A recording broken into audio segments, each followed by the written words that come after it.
Be like the fox, who makes more tracks than necessary, some in the wrong direction. Practice resurrection. Wendell Berry, Manifesto, Mad Farmer Liberation Front. Hey everyone, it's Paul, and this is Contemplify, where we seek to kindle the examined life for contemplatives in the world. In this episode, we'll explore the God of tree trimmers and the souvenir of deep breathing.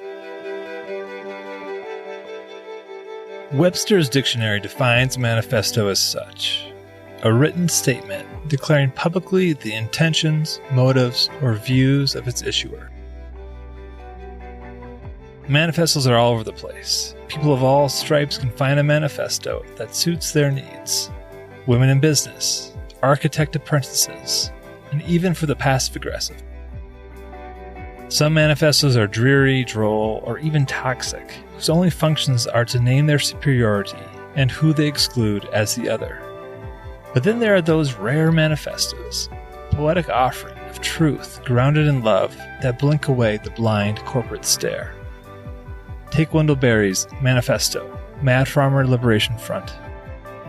It's pointed, life-affirming, and a nod towards the difficult work of becoming an esteemed ancestor. I wish more folks would write manifestos like this. It helps give me a sense of what a person stands for, or aspirations they hope to be measured by. Either way, I find the articulation of intentions, motives, or views a transparent step in the right direction. So I share mine in the lineage of Wendell Berry's. This is the reasoning behind my manifesto, a move towards transparency in my intentions, motives, and views. Perhaps this will inspire you to craft your own. And if you do, by all means, do so with enough cheeky humor and kindness to remind yourself and the reader that you fully own that you are but one fabric in the cosmic thrift store. So with pen to paper, here is my manifesto.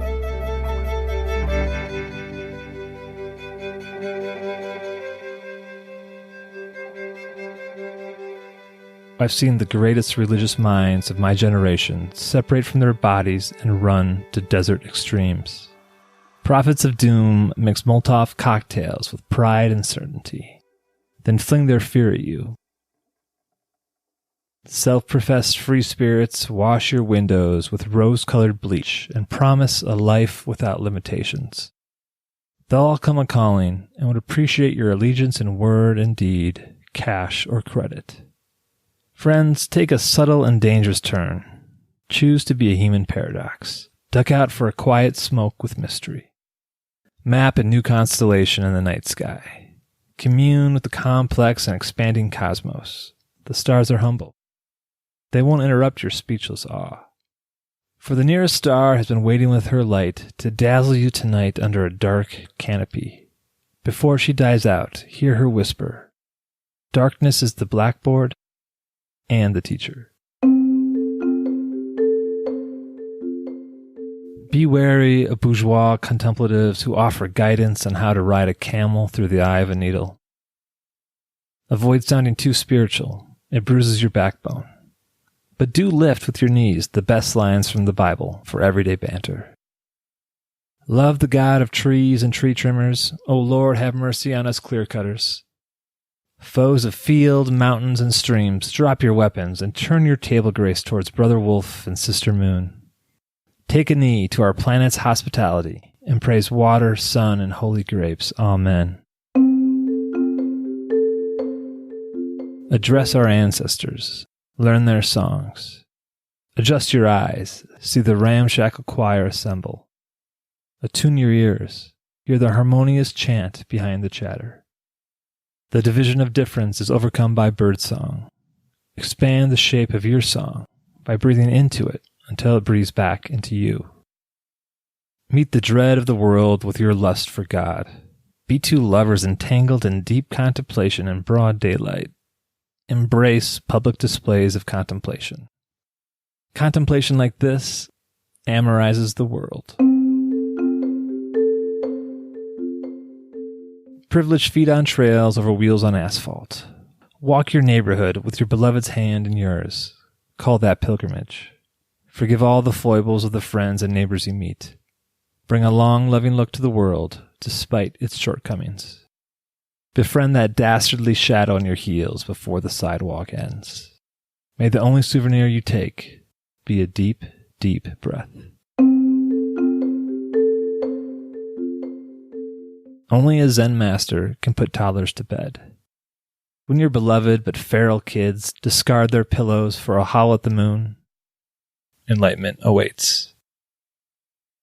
If you find yourself in too small of a cosmic story, leave. Find a different one, a story where this universe is teeming with meaning, and then cultivate an imagination up to the task of loving it all from the inside out. Contemplation is beyond you. Seek its whereabouts anyway. Contemplation is abiding within us. Let it burst out in laughter. Contemplation is arising all around. Feel it brush your naked flesh. Raise yourself beyond the words, down to the pure majesty of the real itself. Look and see. Look and see. Invoked or not, God is present.